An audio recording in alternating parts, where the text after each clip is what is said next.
आज हम उस कानून की सच्चाई आपके सामने बताएंगे जिस कानून के तहत अब लड़कियां 18 वर्ष की शादी नहीं कर सकती। अब शादी करने के लिए लड़कियों की उम्र 21 वर्ष होनी चाहिए। आखिरकार सरकार ने क्यों फैसला लिया, किन परिस्थितियों में ये फैसला लिया होगा? बहुत से अलग अलग सोच सभी की है। कोई कह रहा है इस वजह से, कोई कह रहा है इस वजह से, लेकिन सच्चाई को कोई नहीं बता रहा कि आखिरकार सच्चाई क्या है। तो आज हम उस सच्चाई की पोल आपके सामने खोलने जा रहे हैं, जो आप ये वीडियो कंप्लीट देखना। और साथियों, अब तक अगर आपने हमारे चैनल को सब्सक्राइब नहीं किया है तो जल्दी से जाकर आप हमारे चैनल को सब्सक्राइब कर लीजिए, ताकि आने वाली हर वीडियो आप तक जल्द से जल्द पहुंच सके। तो अब बताते हैं कि इसकी आखिरकार सच्चाई क्या है, आखिर सरकार ने ये कानून क्यों पास किया है। देखिए, सबसे पहले हम लोगों की समझ बताते हैं। अब कुछ व्यक्ति क्या कहते हैं कि 18 वर्ष की उम्र में लड़की की समझ उतनी नहीं हो पाती जितनी कि 21 वर्ष की उम्र में उसकी सोच हो जाती है।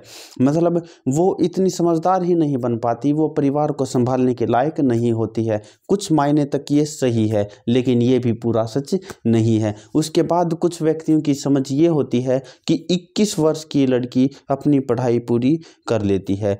कुछ लोग कह रहे हैं कि व्यक्ति लड़कियों को बोझ मानते हैं। देखिए, सबसे पहली बात यह है कि ना तो कोई भाई अपनी बहन को बोझ मानता है, ना एक पिता अपनी बेटी को कभी बोझ मानता है। ये सिर्फ कहने की बातें होती हैं। हर परिवार अपनी बहन बेटियों से उतना ही प्यार करता है जितना कि बेटों से करता है। ये सिर्फ कहने की बातें हैं। मतलब इसका शिक्षा से कोई संबंध नहीं है कि 21 वर्ष की होने के बाद लड़कियां शिक्षा पूरी कर लेंगी। अगर जिसे पढ़ना होता है तो वो पढ़ती है और बाद में ही शादी करती है। फिर आखिरकार सरकार ने ये उम्र क्यों बनाई कि भाई 18 वर्ष की नहीं कर सकती, 21 वर्ष की करेगी? किन परिस्थितियों में ये कानून लागू हुआ होगा, अब इसके बारे में आपको बताता हूँ। देखिए, इसका जो पूरा विश्लेषण हमने किया तो इसकी जो सच्चाई है, इसकी सच्चाई है कि सरकार जनसंख्या पर नियंत्रण करना चाहती है, सरकार जनसंख्या को रोकना चाहती है। आप सोचेंगे कि ऐसा कैसे हो सकता है कि जो लड़की 18 वर्ष की नहीं कर रही वो 21 वर्ष की भी तो करेगी, जनसंख्या तो फिर बढ़ेगी। लेकिन ऐसा नहीं। अब देखिए, जो लड़की अब 18 वर्ष की शादी कर रही थी, अब वो कितने की करेगी? 21 वर्ष की होकर के करेगी। मतलब अब वो 3 साल बाद करेगी। अब जो बच्चे इस साल पैदा होने थे, 18 साल की लड़कियां शादी करने के बाद बच्चे भी पैदा करती। अब जो बच्चे इस साल पैदा होने थे वे 3 साल बाद पैदा होंगे। तो ऐसा तो नहीं है कि सिर्फ 1-2 लड़कियां 18 साल की होती हैं। हर रोज लाखों लड़कियां 18 वर्ष की होती हैं। तो आप अंदाज़ा लगाइए, एक दिन में लाखों लड़कियां 18 वर्ष की होती हैं, तो लाखों शादियां होंगी, और शादियां होंगी तो लाखों बच्चे भी होंगे।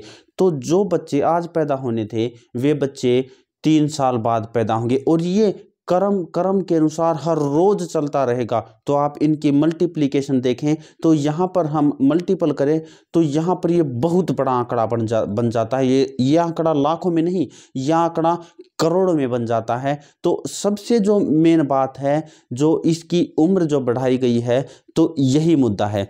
इसके अलावा दूसरा कोई भी मुद्दा देखने को नहीं मिलता। हाँ, अगर कोई है तो इनकी छोटी मोटी वजह हो सकती हैं, इनकी कोई खास बात नहीं होगी। आखिरकार सरकार जनसंख्या क्यों रोकना चाहती है? कोई तो वजह रही होगी। देखिए, जनसंख्या रोकने की सबसे बड़ी वजह होती है संसाधनों की कमी। हमारे देश में संसाधन बहुत कम है और जनसंख्या बहुत ज़्यादा है, और संसाधन कम होंगे, जनसंख्या ज़्यादा होगी तो महंगाई बढ़ेगी। तो आप सोच रहे होंगे जनसंख्या से महंगाई का क्या संबंध है? अब हमारे पास मान लीजिए कि आपके पास 2 पेन हैं और 2 पेन को खरीदने वाले व्यक्ति 3 हैं, तो आप क्या सोचेंगे कि जिसके पास ज़्यादा कीमत होगी तो वही खरीदेगा। तो अब आपने उनकी कीमत, एक पेन की कीमत 5 रुपये लगाई, तो 2 ने खरीद ली, एक नहीं खरीद पाया। मान लीजिए खरीदने वाले 5 हैं और पेन सिर्फ आपके पास 2 ही हैं, तो उनकी कीमत 5 रुपये की जगह आप 10 रुपये कर दोगे, क्योंकि जिसके पास ज़्यादा धन होगा वो उन पेन को खरीद लेगा। तो इससे महंगाई भी बढ़ गई और संसाधनों की कमी तो है ही, व्यक्तियों को संसाधन नहीं मिल पाते हैं। जो पैसा, मान लीजिए एक परिवार में आपके परिवार में 5 सदस्य हैं और आपके पास 5 लाख रुपये हैं, तो आप हर बच्चे को 1-1 लाख रुपये दे सकते हैं। और आपके परिवार में दो ही सदस्य हैं, सिर्फ 2 या 3 ही सदस्य आपके परिवार में, और आपके पास 5 लाख रुपए हैं, तो आप उन्हें ज़्यादा पैसे दे पाएंगे। तो इस तरह से जनसंख्या का बहुत बड़ा प्रभाव इस देश पर पड़ता है। तो कुछ व्यक्ति ये भी कहेंगे कि हमारे जो व्यक्ति हैं वे विदेशों में जाकर काम करते हैं और विदेशों से पैसा भी भेजते हैं, और जनसंख्या कम होती तो विदेशों में भी कम ही होते।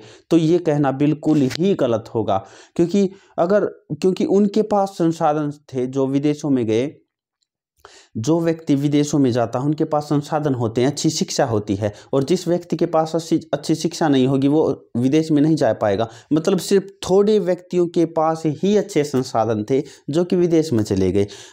और जब हम सभी के पास जनसंख्या कम होगी तो ज़्यादा व्यक्तियों तक ज़्यादा संसाधन पहुँचेंगे, बहुत ज़्यादा संसाधन पहुँचेंगे, तो हर व्यक्ति अच्छी तैयारी कर सकता है, अच्छी एजुकेशन कर सकता है, हर समाधान वो कर सकता है। जब हमारे पास पैसा होता है तो हम बहुत कुछ कर सकते हैं।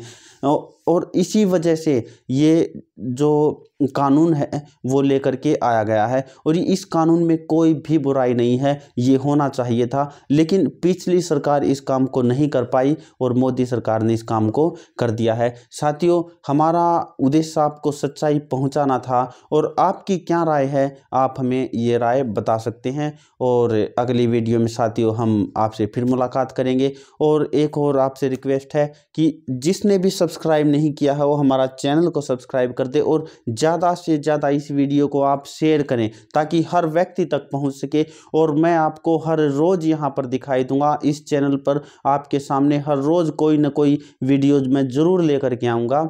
साथियों, हम अगली वीडियो में आपसे फिर मुलाकात करते हैं। तब तक के लिए जय हिंद, जय भारत।